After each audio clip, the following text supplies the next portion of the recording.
पाकिस्तान में इस वक्त गृह युद्ध जैसे हालात देखने को मिल रहे हैं। तहरीके लब्बैक पाकिस्तान यानी कि टीएलपी और पुलिस के बीच 13 अक्टूबर को भयंकर झड़पें हुई। पुलिस ने प्रदर्शन कर रहे हजारों लोगों पर अंधाधुंध फायरिंग कर दी। रिपोर्ट्स की माने तो 250 से ज़्यादा प्रदर्शनकारियों की इस फायरिंग में मौत हुई है। टीएलपी के चीफ हाफिज साद हुसैन रिजवी को भी 3 गोलियां लगी हैं। और क्या अपडेट है इस मामले को लेकर जानेंगे। इसके अलावा गाजा पीस प्लान को लेकर बात करेंगे। हमास ने आखिरकार सभी इजरायली बंधकों को रिहा कर दिया है। डोनाल्ड ट्रंप खुद इजरायल पहुंचे हैं। उन्होंने कहा कि ये युद्ध का अंत है। इसके बाद बात करेंगे लालू यादव को लेकर, जिन पर IRCTC केस में आरोप तय किए जाएंगे। और आखिर में बात होगी पश्चिम बंगाल में हुए गैंग रेप के बारे में।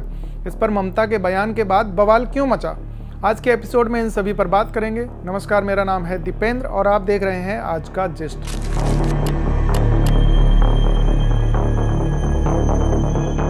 पाकिस्तान के लाहौर में 13 अक्टूबर को इस्लामी संगठन तहरीके लब्बैक पाकिस्तान यानी टीएलपी के समर्थकों और पुलिस के बीच झड़पें हुई। इन झड़पों में कम से कम 1 पुलिस अधिकारी और कई प्रदर्शनकारियों की मौत की खबर है। इस झड़प में टीएलपी प्रमुख हाफिज साद हुसैन रिजवी भी गंभीर रूप से घायल हुए हैं। बताया जा रहा है कि रिजवी को कई गोलियां लगी हैं और उनकी हालत नाजुक है। दैनिक भास्कर की एक रिपोर्ट के मुताबिक इस झड़प में 250 से ज़्यादा प्रदर्शनकारियों की मौत की खबर है। ये झड़पें तब हुई जब टीएलपी समर्थक इस्लामाबाद की ओर लॉन्ग मार्च कर रहे थे। उनका कहना था कि वे अमेरिकी दूतावास के बाहर फिलिस्तीन के समर्थन में प्रदर्शन करना चाहते हैं, लेकिन पुलिस ने उन्हें लाहौर और उसके आसपास के इलाकों में कंटेनर लगाकर रोकने की कोशिश की। पंजाब पुलिस के चीफ उस्मान अनवर ने बताया कि प्रदर्शनकारियों ने सुरक्षा बलों पर गोलियां चलाईं, जिसमें 1 अधिकारी की मौत हो गई और कई अन्य घायल भी हुए। उन्होंने मरने वाले प्रदर्शनकारियों की संख्या पर कोई भी टिप्पणी करने से इनकार कर दिया, लेकिन टीएलपी ने बयान जारी कर कहा कि उनके कई समर्थक मारे गए हैं और घायल हुए हैं। टीएलपी की तरफ से जारी एक वीडियो में साद रिजवी को गोलियां लगने से पहले प्रदर्शनकारियों से शांत रहने की अपील करते हुए देखा जा सकता है। वे पुलिस से गोलीबारी रोकने की गुहार लगा रहे थे। वीडियो में गोलियों की आवाज़ें साफ सुनाई दे रही हैं। कुछ देर बाद टीएलपी ने दावा किया कि पुलिस फायरिंग में रिजवी को 3 गोलियां लगीं। सोशल मीडिया पर वायरल एक अन्य वीडियो में कई गाड़ियों को जलते हुए देखा गया, जिनमें एक ट्रक भी था जिस पर टीएलपी के कार्यकर्ता सवार थे। शुक्रवार को शुरू हुए इस मार्च के दौरान पुलिस और प्रदर्शनकारियों के बीच कई बार झड़पें हो चुकी हैं। शनिवार को भी पुलिस ने 100 से ज़्यादा लोगों को हिरासत में लिया था। 13 अक्टूबर की हिंसा की शुरुआत उस वक्त हुई जब प्रदर्शनकारियों ने पुलिस द्वारा लगाए गए कंटेनर हटाने की कोशिश की। पुलिस ने उन्हें रोकने के लिए आंसू गैस के गोले छोड़े और लाठीचार्ज किया। इसके जवाब में प्रदर्शनकारियों ने पत्थरबाजी की। इसके बाद गोलीबारी शुरू हो गई। पुलिस ने बताया कि भीड़ को काबू में करने के लिए पाकिस्तानी रेंजर्स को भी बुलाना पड़ा। स्थिति जब नियंत्रण से बाहर होने लगी तो प्रशासन ने लाहौर और मुरीदके में इंटरनेट सेवा आंशिक रूप से बंद कर दी।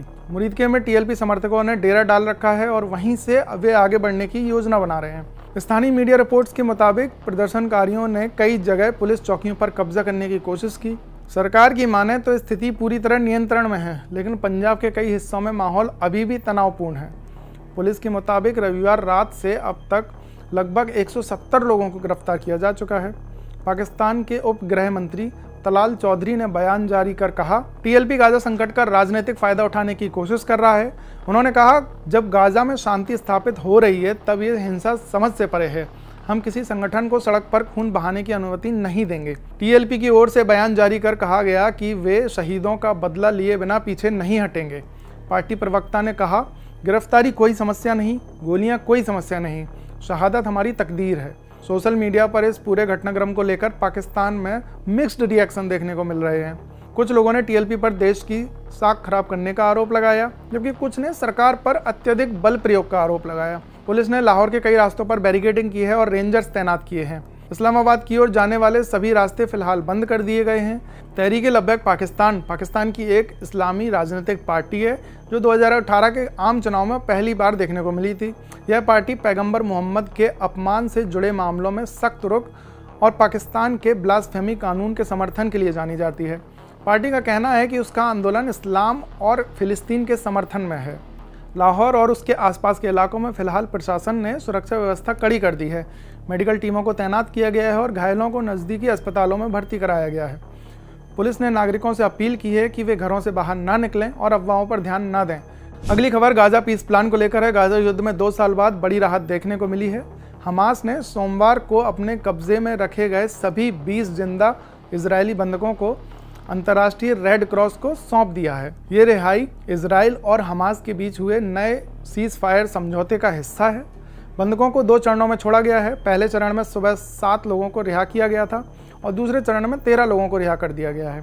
इन सभी को अब 2 साल बाद अपने घर लौटने का मौका मिलेगा। इसी बीच अमेरिका के राष्ट्रपति डोनाल्ड ट्रंप जो इस सीज फायर की मध्यस्थता कर रहे हैं, इजिप्ट में शामिल होने वाले गाजा पीस समिट में शामिल होने से पहले इजराइल पहुंचे। इस मौके पर ट्रंप ने कहा, the war is over, this is a great day, this is a new beginning. समझौते के तहत इजराइल ने करीब 1900 फिलिस्तीनी कैदियों को रिहा करने की सहमति जताई है। बदले में हमास ने अपने कब्जे में रखे गए 20 जिंदा इजरायली नागरिकों को छोड़ा है। बंधकों की रिहाई से पहले उनके परिवारों से वीडियो कॉल पर बातचीत कराई गई। 2 साल बाद अपनों को देखकर कई परिवारों की आंखें भर आईं। सोशल मीडिया पर जारी वीडियोस में परिजन एक दूसरे को देखकर भावुक हो उठे। आईडीएफ ने एक बयान में कहा, हमारे सैनिक इन लौटते हुए नागरिकों का स्वागत करते हैं। वे घर लौट रहे हैं और पूरे इजराइल का दिल उनके साथ धड़क रहा है। सेना ने लोगों से अपील की है कि वे बंधकों की प्राइवेसी का सम्मान करें और केवल आधिकारिक सूचनाओं पर भरोसा करें। हालांकि बंधकों की सेहत को लेकर अभी तक कोई आधिकारिक जानकारी सामने नहीं आई है, लेकिन उनकी रिहाई की खबर मिलते ही देश भर में जश्न का माहौल है। तेल अवीव और यरूशलेम समेत कई शहरों में लोगों ने लाइव प्रसारण देखा, झंडे लहराए और गाने गाए। कई परिवारों ने उम्मीद जताई कि अब बाकी बंधक भी जल्द लौटेंगे। साउथ इजराइल के रईम मिलिट्री बेस के बाहर भी लोगों की भारी भीड़ जमा थी। सुबह से ही लोग हाथों में इजरायली झंडे को लेकर प्रार्थना कर रहे थे। जब रिहाई की खबर सामने आई तो कई लोग रो पड़े। प्रधानमंत्री बेंजामिन नेतन्याहू और उनकी पत्नी सारा ने सभी लौटने वाले नागरिकों के लिए एक विशेष नोट और गिफ्ट पैक तैयार कराए। नोट में लिखा है, पूरे इजराइल की तरफ से आपका स्वागत है, हम आपका इंतजार कर रहे थे। प्रधानमंत्री कार्यालय के मुताबिक हर लौटने वाले बंधक को कपड़े, एक फ़ोन, लैपटॉप और टैबलेट जैसे ज़रूरी सामान दिए जाएंगे। बढ़ते हैं अगली खबर की तरफ।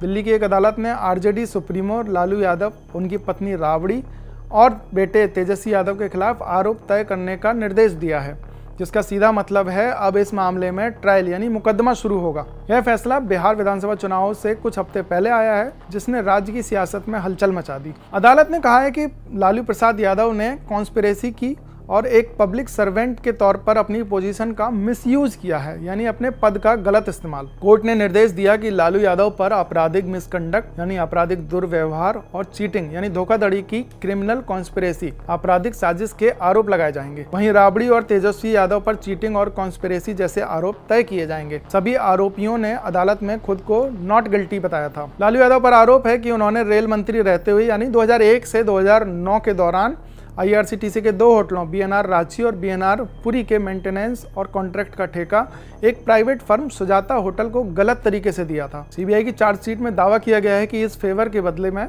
लालू यादव के एक बेनामी कंपनी के जरिए पटना में करीब 3 एकड़ की प्राइम लैंड मिली। कोर्ट ने इस बात पर जोर दिया कि लालू यादव ने टेंडर की एलिजिबिलिटी कंडीशन को मैनिपुलेट किया और कोचर परिवार से जमीन के पार्सल्स को अंडर वैल्यूड परचेज यानी कम कीमत पर खरीद करने की साजिश की। CBI ने जो एविडेंस पेश किए उनमें टेंडर प्रोसेस में किए गए बदलावों और ज़मीन के ट्रांजैक्शन से जुड़े होटलों के ट्रांसफ़र को इन्फ्लुएंस करने में लालू यादव की इंटरवेंशन दिखी। अदालत ने कहा कि ज़मीन के पार्सल का अंडर वैल्यूएशन और बाद में शेयरों का राबड़ी देवी और तेजस्वी यादव को ट्रांसफ़र होना सीरियस कंसर्न पैदा करता है।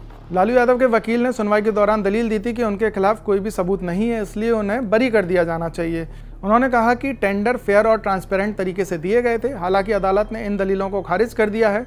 अब लालू यादव, राबड़ी देवी और तेजस्वी यादव पर IPC की धारा 420 और 120B के तहत मुकदमा चलेगा। इस केस में IRCTC के group general manager VK Asthana और RK गोयल और सुजाता होटल्स के डायरेक्टर्स विजय कोचर और विनय कोचर पर भी आरोप हैं। बिहार चुनाव से ठीक पहले यह घटनाक्रम RJD के लिए बड़ी राजनीतिक चुनौती खड़ी कर सकता है। आखिरी खबर पश्चिम बंगाल से जुड़ी है। पश्चिम बंगाल के दुर्गापुर में मेडिकल कॉलेज की छात्रा से गैंगरेप मामले में पुलिस ने सभी 5 आरोपियों को गिरफ्तार कर लिया है। आसनसोल दुर्गापुर पुलिस कमिश्नरेट के DCP अभिषेक गुप्ता ने बताया कि सोमवार 13 अक्टूबर को 2 और आरोपियों की गिरफ्तारी हुई। अब सभी आरोपी पुलिस की गिरफ्त में हैं।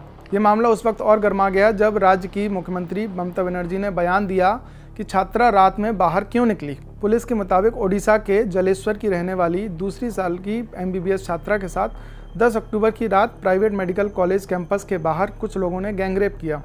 छात्रा अपने एक दोस्त के साथ डिनर पर गई थी। लौटते वक्त ये वारदात हुई। छात्रा फिलहाल उसी अस्पताल में इलाज करा रही है और उसने पुलिस को बयान दिया है। 11 अक्टूबर को इस केस में पहली 3 गिरफ्तारियां हुई थी, जबकि 2 गिरफ्तारी रविवार को हुई हैं। पुलिस ने बताया कि सभी गिरफ्तारियां पीड़िता की शिकायत के आधार पर की गई हैं। इस मामले पर मुख्यमंत्री ममता बनर्जी का बयान भी सामने आया था, जिसमें उन्होंने कहा था, हम बंगाल में ऐसे मामलों को बहुत गंभीरता से लेते हैं। 3 लोगों को गिरफ्तार कर लिया गया है और जांच जारी है, लेकिन सवाल ये है कि छात्रा रात में बाहर क्यों निकली। ये इलाका जंगल जैसा। प्राइवेट कॉलेज को अपने छात्रों का ध्यान रखना चाहिए। उनके इस बयान पर बवाल मच गया। बीजेपी ने ममता बनर्जी पर विक्टिम ब्लेमिंग का आरोप लगाया है। पार्टी के प्रवक्ता गौरव भाटिया ने कहा कि ममता बनर्जी महिला होने के नाते भी शर्मनाक बयान दे रही हैं। केंद्रीय मंत्री सुकांत मजूमदार ने कहा कि पहले आरजी कर मेडिकल कॉलेज केस में महिलाओं की नाइट शिफ्ट कम करने का नोटिफिकेशन जारी हुआ।